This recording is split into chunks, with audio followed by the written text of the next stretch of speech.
poštovani gledatelji iz ugostiteljsko-turističke škole. Vi pratite serijal podcast emisija koje smo nazvali Budi virtuoz. A naša današnja gošća je virtuoz slastičarstva Teja Mamut. Teja, dobro nam došla u podcast. Hvala. Evo me drugi put u Osijeku. I to je nešto. Među gledateljima koji budu gledali podcast ima onih koji prate društvene mreže, prate medije, znaju za vas. Možda za one druge koji nisu toliko aktivni u tome, da nam se ukratko predstavite. Pa evo, ja sam prije svega sad sam slastičar. Moja karijera nije počela kao slastičar, počela je skroz drugačije, zapravo bez ikakvog slastičarstva u vidu. Nekako je bilo meni spontano da nastavim obiteljski posao zubotehnike, što je evo sad mama ne radi više, pa evo nije se nekako ta obiteljska tradicija nastavila, ali zahvalna sam roditeljima što su rekli da jednostavno, to jest mama kaže ja sam imala svoj put, ovo je tvoj, tako da nema smisla da je ikakav pritisak da ja to moram. Zapravo mama me nagovorila da odem dalje na studij. Da dalje studiram, rekla radit ćeš cijeli život, zašto ne bi iskoristila sad to vrijeme i nešto studirala što te veseli.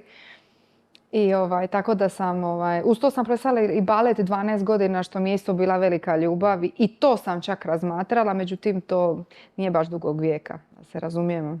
Tako da je, hrana je nešto što stvarno možeš cijeli život u raznim oblicima raditi. I tako sam ja u 5. mjesec završila srednju školu. I u 12. sam već bila u New Yorku i to se jako brzo odvilo. Mislim, bila je emisija o toj školi od Culinary Institute of America, bilo je reportaža je bila o školi. Kaže, tata, šta ne bi ti tu išla? Si lud, ono. Mislim, zato je bila 2005. Nije tada kuharsko i slastičarstvo bilo na tom nivou. Išli su uglavnom učenici u te škole koji nisu baš bili najbolji. I onda sam ja percipirala slastičarstvo kao i kuharstvo kao nešto svakodnevno, nešto znači što nam je, može biti hobi, što radimo, što je svakodnevnica, ne nešto što može biti profesija.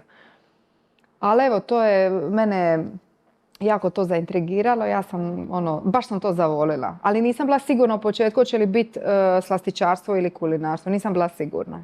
No, svejedno, dakle, spram završene srednje škole za zubnog tehničara, taj odlazak u Ameriku i uopće izbor tog programa nastavnog je pomalo neobičan. Kako je to sve skupa vama ili tebi bilo? Pa stvarno je neobično, pogotovo u to vrijeme. Mislim, moji prijatelji, moji roditelji su se čak izgražali neki da kao šalješ malo u New York da bude slastičar. Mislim. Bilo je to jako neobično za to doba. Međutim, škola je bila i škola je stvarno wow. Zovu je i kulinarskim Hogwartsom kao iz Harry Pottera, jer je stvarno ljudi dolaze na ture, dolaze u obilazak škole jer je toliko posebna, ima samostan. To je zapravo bio samostan iz 1946. koji su Franjevci onda kasnije napravili tu školu. I dođete unutra, mislim, svi učenici onim kapama, svi su u uniformama, sve ima reda. U školi ima i poseban dress code, ne smije se traper nositi, ne smije se, jer Amerikanci znaju pidžamama doći na nastavu, tako da zbog njih su oni morali malo postrožiti to sve. I tako da je taj moj dolazak, mislim, u Ameriku bio s 18 godina onako poprilično, mislim, drugi svijet. Jako uzbudljiv. Je bilo to teško? Pa ovako, početak je bio težak jer nije nešto što inače spominjeno, ali evo, apropo težine, mi smo na putu do aerodroma imali tešku prometnu nesreću. Tako da je taj dio bio težak. Ali poslije je to sve bilo. Mislim, znate kad ste 18 godina dođete u New York. Mislim, to je, škola je upstate New York. Znači, to je sad tipo sjeverno sa vlakom se vozite. To je Hudson Valley, to je prekrasna priroda. Mislim, to je, stvarno je san. I živiš tu, jedeš tu, učiš tu, sve je tu. Tako da. Ali dobro, trebalo je ipak tu motivacije, upornosti. Negdje sam pročitao u jednom od intervjua da vas je posebno dojmio predmet kulinarska matematika. Da, i dan danas mi je to... Ko voli matematiku? Pa rijetki su i mislim kad se sjetim matematike generalno kroz školovanje uvijek je matematika. Međutim, ono što su Amerikanci, u čemu su dobri je da te stvarno pripreme za taj za to zvanje koje ćeš dobiti. Znači, oni te neće opterećivati nikakvim viškom informacija, nego što čak i pripreme za ispit su ok, fokusirajte se na to, to i to, jer to vam je bitno. I to će biti u ispitu. I to mi je super. I ta kulinarska matematika, kulinarska matematika, kad pitanja i problematike su bile sve vezano za kulinarstvo, za, ne znam, u restoranu dobiješ 10 kila XY namirnica, ti trebaš pripremiti toliko porcija, toliko ti je, ne znam, težine u svakom.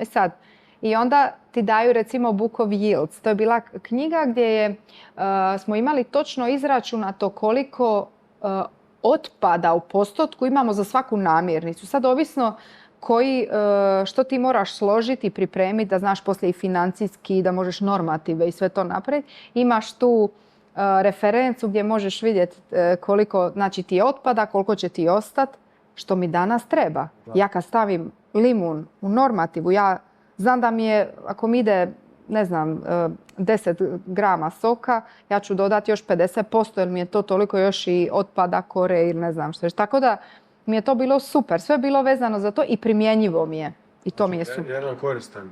Vrlo. Za budući I kalkulacije, preračunavanje recepata. Baš mi je korisno. Ja to učim danas svoje kolegice i tako da prenosim to. Znači, uspješno ste završili taj institut, to je dakle visoka naobrazba i ostali ste onda i raditi jedno vrijeme tamo. Ja sam odlučila, znači postojalo je 2 i 4 godine. Ovo što zvonilo nije nama, nego... Znači, postoji 2 i 4 godine, znači 2 su programa. Taj dvogodišnji, oni to zovu associate's degree, to je u principu samo vezano u struku. Struka i nešto teorije. A ima bachelor's degree, kojeg sam završila ja, to je znači taj bakalaus ili kako se to kod nas zove. Znači gdje je prve 2 godine struka, a druge 2 su business i management. Sa putovanjem smo imali, ja sam bila u Italiji, to je bio kao neki seminar koji smo imali, food and wine seminar. I imali smo imali smo ekonomiju, financije. Toga me bilo strah, ajme kako ću ja to. Međutim, toliko su oni dobro te predmete iznijeli, na tako dobar način su ih objasnili.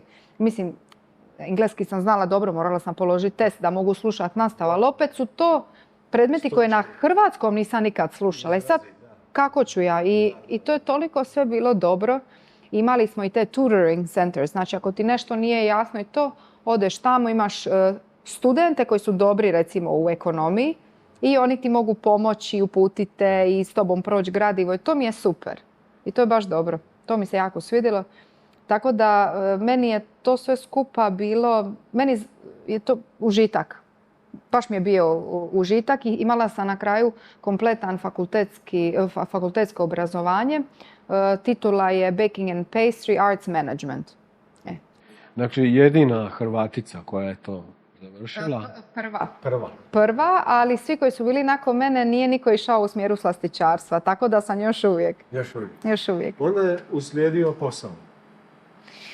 Posao, ja sam odlučila iskoristiti godinu dana jer kad studirate u Americi oni vam nude produljenje vize za godinu dana, znači da možete raditi u Americi, da eto nekako nakon tog školovanja i doživite rad tamo, što je super opcija. Ja sam rekla apsolutno ću to iskoristiti. I onda sam još prije nego što sam završila školovanje, sam počela sve češće u New York odlaziti, kao u Manhattan, u centar, i ići jest po restoranima. Tu je bila to vrijeme neka kriza, je bila 2008. Sjećam se, to je bila bagatela. Mi smo jeli u mišelinskim restoranima 3 jela za tipa $30. To je bilo nešto, mi smo stvarno to iskoristili. I onda smo tako, sam i upoznala neke šefove i bili mogla doći na praksu. Onda dođeš na praksu, znači dođeš tamo, moraš biti sretan da si tamo, radiš gratis. Meni to uopće nije palo na pamet da me neko plaća, nego sam bila sretna što sam uopće kročila na takvo mjesto i onda odradiš s njima tako. I ako si dobar, ako stvarno pokažeš želju i volju za tim, onda će te oni gurati dalje ili će te htjeti zaposliti. To je vrlo jednostavno. Mislim, oni kad vide da je neko kvalitetan, da želi, to tako ide. Super. I tako sam od jednog, drugog, trećeg, onda sam ja išla po svim tim vrhunskim restoranima i jedna je bila bakery. Da. Oni obično imaju nekako minimalno par dana za probu i onda vidiš u biti je li ti to se sviđa i kako ti se to čini. Onda sam ja uspjela otići na stvarno vrhunska mjesta, uspjela sam ući u stvarno najbolje njujorške kuhinje bez... I stvarno jesu. Od Daniela, Jean Georgea gdje sam provela dosta vremena, Eleven Madison Park koji sad ima 3 zvjezdice. Oni sad rade isključivo vegansku hranu. Ali sam bila u svim tim kuhinjama i to mi je super. Odlučila sam se za restoran Daniel koji je tada imao 3 Michelinove zvjezdice. I mislim da mi je to bilo najteže.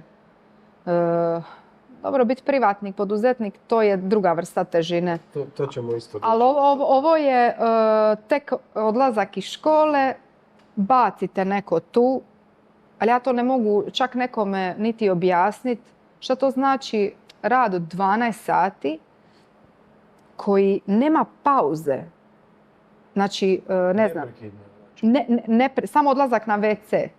Mislim, to je izrazita koncentracija koja je potrebna i to nije nešto što možeš dugoročno raditi.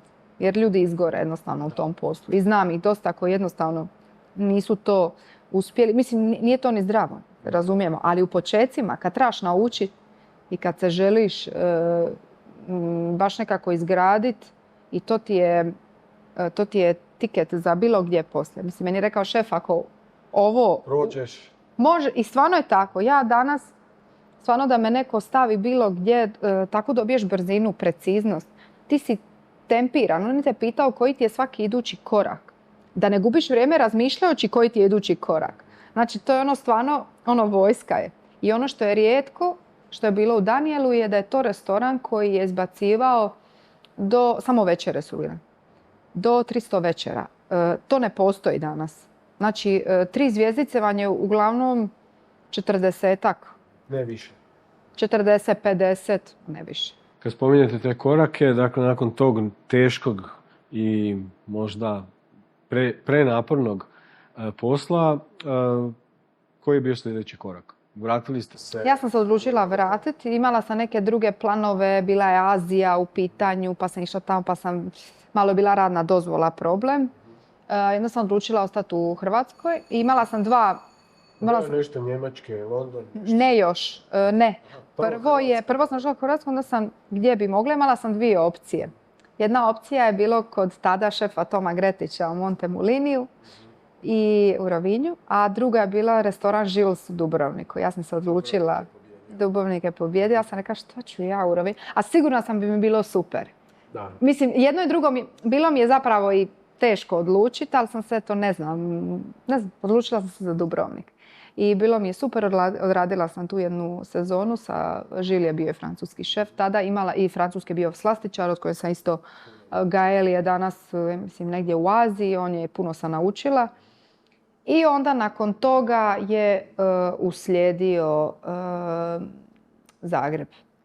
Zagreb i tu je bila linija koju sam, jako uspješna linija koju sam u suradnji sa Good Foodom, koji je u suradnji sa Konzumom izbacio te deserte Good Sweets na police većinu većih, to jest u većim ovim super Konzumima u Zagrebu, pa smo jedno ljeto smo čak i u Splitu. To je bio Zagreb, bio je prvi gostovanje na Masterchefu i onda je došao Hvar.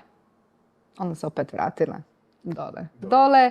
U međuvremenu je bila olimpijada u Londonu gdje sam radila kao F&B menadžer u hotelu Dorchester gdje se u principu food and beverage management, znači nije bio kuhinjski posao. Ali je bilo jako zanimljivo iskustvo i tu je bio odlazak na Canneski festival u međuvremenu i to je bilo prekrasno iskustvo. To je bilo u sklopu Electrolux je bio jedan od glavnih sponzora. I oni su, Hrvatska je bila jedna od zemalja koja je išla i tražili su nekog predstavnika. Bože moj, kad se sjetim kad su me nazvali. A kad sjetim ono šetanja na crvenom tepi. Mislim, to je stvarno... Mislim, Uma Thurman je sjedila u tom kazalištu. Mislim, gledali smo taj film. Toliko je, baš je to onako bilo posebno. Eto, tako da... ste se to zapravo to je bilo sve, izborili, to je sve bilo u te 2 možda godine. 2011, 12 i onda 13 je bio Hvar. I ja sam jednostavno stalno kopkam, gledam gdje i takva sam po prirodi. Čestitam. A s druge strane, inspirativna je priča. Ove podcast emisije su zapravo i namijenjene mladim ljudima koji upisuju ili planiraju upisati neke od ovih programa. Znači da se sa tim zanimanjem i znanjem svašta to može Naravno. svakuda i otići i imati zaista raznovrsna iskustva. Naravno, pogotovo što sad Hrvatska ima Michelinove restorane, ima dobra mjesta gdje se može raditi. Sad sve ovisi šta su nečije ambicije. Možda prvo probati ovdje, pa onda možda otići vani, ali ako se ima prilika, super je i iskusiti iskustvo negdje van Hrvatske. Ja to svima kažem, ali svako iskustvo je dobro. Pa makar bilo nešto što možda se i ne čini kao da je opet je dobro, jer opet si iskusio. Bar znaš šta ne želiš, jel? Negdje sam pročitao i jednu rečenicu da ste spominjali strast prema poslu i tu strast onda pretočiti u profesiju, u zanimanje, u karijeru. Je li to neki recept? Pa je, ja sam, evo sad s učenicima smo baš sad kad sam razgovarala, onda me pitaju neke tajne, mislim, tajne uspjeha moraš biti uporan i strpljiv. To su po meni dvije glavne karakteristike. Jer danas mladi ljudi, šta je utjecaj, dosta i medije i svega ovoga što je malo su drugačija vremena nego prije 15 godina, možda 17 više. Ne može sve biti odmah i sad. Treba raditi, treba se uznojiti, treba ponavljati nešto 1000 puta ako treba. Pa makar misliš da si dobar, trebaš ponavljati. Mislim, otvorit će ti se vrata, ali jednostavno ja sam mislim, i u New Yorku zamalo odustala. Ja sam bila s roditelja na telefon. Govorim, ja ne znam kako da ja fizički to stigne. Ja bi stala, pomolila bi se, pa bi nastavila. Nisam uopće znala na koji način uopće da to fizički odradim. On kaže, tata, pa ajde, pa probaj, već si. I čim proguraš onaj 3. mjesec, onda si na konju. 6. da ne govorim. Onda više to nije stres, nego je svaki novi izazov je to je poteškoća ili nešto je adrenalin i uzbuđenje i izazov je pozitivan. Tako da stvarno treba biti strpljiv i uporan i ne se predati lako i vrijeme će ti donijeti. Ali niste statični bili u nekom smislu. Negdje sam se našla i sad je to. Ovi koji prate mreže, društvene i medije imali su vas prilike vidjeti i tu ste neka iskustva. I zaboravila sam i emisiju koja je bila 2030. u Zagrebu. Sjećam se, ja bi prije sezone na Hvaru pripremila bi recepture i tijekom sezone otišla bi, snimila bi 3 dana i vratila bi se na Hvar. To je bio isto jako intenzivan period. Jer stvarno sam se trudila i što mi je, evo, i ljudi su mi i pokazali da su mi ti recepti svi uspješni i da ih jako vole i da ih već 10 godina ima u svojim bilježnicama i to mi je baš drago. Tako da ja sam uvijek zujala okolo i 2015. sam se vratila u Split. Jedan projekt, bila sam dio jednog projekta, jedne lijepe kavane koja je imala i onda i slastičarnu. To je bilo super, to je bilo nekako možda skoro 2 godine i onda sam osjetila da je vrijeme za nešto svoje. Za poduzetništvo? Pa evo, mama je rekla da ne želi da budem privatnik, ali evo, ja sam htjela se okušati. Taj brand se stvorio, Oškolac se stvorio. Ja kažem, ok, ili će biti Zagreb, ili će biti Split, ili će biti Dubrovnik. A nekako najlogičnije je bilo da to bude Split. Splitu je nekako i trebala. Pa je. Ja sam htjela to dati svom gradu i prvenstveno se fokusirati na domaće tržište. Dobro, tu ste onda stvarno mogli spojiti i menadžment, i dosadašnje iskustvo, i rad na proizvodima. Svašta nešto, ali opet poduzetnik mora brinuti o svemu. To je bio skroz nešto treće. I pogotovo ono što sam naučila vani se ne može primijeniti kod nas. Pardon, u Splitu. Split je grad za sebe. Split je grad za sebe. Publika je specifična, ali jedan put kad te ljudi zavole, onda te zavole. To je to. I onda, mislim, to je ta. Ali poduzetništvo je skroz nešto drugo, jer se u jednom trenutku shvatiš da ne radiš u biti ono što bi trebao raditi, a baviš se svim ostalim stvarima. Evo, srećom, ja imam svog store menadžera i prijateljicu, mogu reći, moju Alisu, koja evo, je došla u pravo vrijeme da me rastereti, da mi pomogne u tim nekim stvarima. Jednostavno u nekom trenutku ne može čovjek to sve sam raditi, jer onda dođe tek onda do problema, preopterećenja, burnouta, ne znam čega, ali jednostavno nemoguće. Moraš raspodijeliti, moraš izdelegirati. i onda to bude sve skupa lakše kad se preraspodijeli. Jer ako nestane, bar u mom slučaju što se počelo događati, da jednostavno nisam više mogla biti kreativna. Jer ako ja moram sebe forsirati da uza sve to moram još sad nešto stvoriti, to jednostavno ne ide. To je to kada kažete slikar, ajde sad mi nešto nacrta. Jednostavno ne. Tako da je meni kreativa jako bitna i ključna za razvijanje, uopće za, to bi se reklo na engleskom, well-being. Znači za opće dobro, ajmo reći. Da, a u poduzetništvu morate puno drugih stvari. Ali tu je ta matematika došla opet korisna. Kako ne? Došlo je to, ali mislim da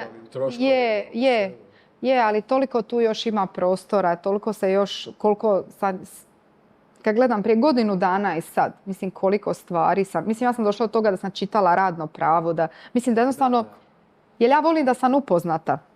Za svima, ako mi se neka situacija dogodi da znam pravilno postupiti, naravno da smo svi pogriješili, da se opečeš uvijek pa onda, ali jednostavno toliko je to široko i bitno je imati dobar support, bitno je imati, najbitnije ima dobro računovodstvo. Jer dobro računovodstvo ti je sve. Jer to je baš ključno. Pronašao sam negdje i podatak da planirate neke nove proizvode u vašem privatnom biznisu, neke nove kolače. Je li to već sad lansirano ili se tek priprema? Ja ovako isto često čujem neke zanimljive informacije. Pa nije za sad ništa u tom pogledu proizvoda,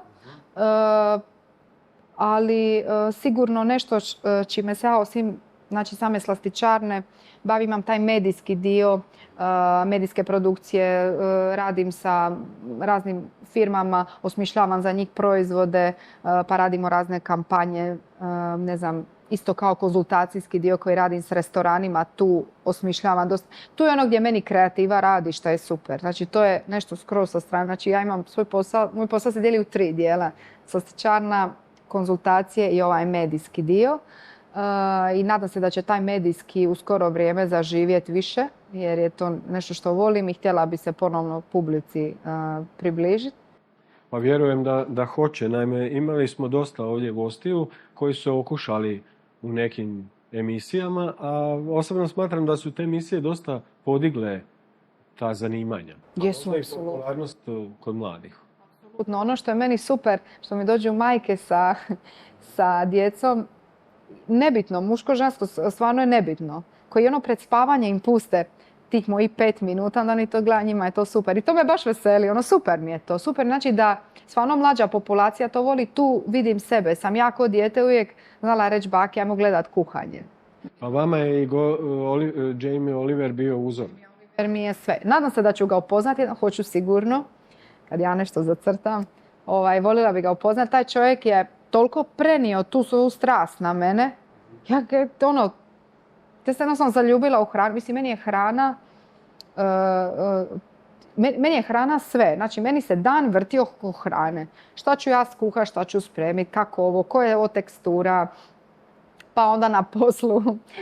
Pa onda sa studij kojeg sam upisala ovo ljeto za Holistic Health Coach koji se bavi holističkom prehranom, bazirano na kineskoj medicini. To je sad opet jedan druga sfera gdje vidimo kako hrana i razni preparati biljni kako utječu na nas direktno, na naše organe, na naš općenito opće dobro. To je opet jedna druga sfera. Jako je zanimljivo. Hrana. Sigurno će to biti interesantno u godinama koje dolaze. Apsolutno. Mislim da je to uvijek je čučalo negdje u meni, jer sam ja oduvijek bila pobornik zdrave prehrane, a i generalno uveseljavanje drugih sa hranom, bilo to prvo kroz slatko, a sad kroz nešto što im može pomoći.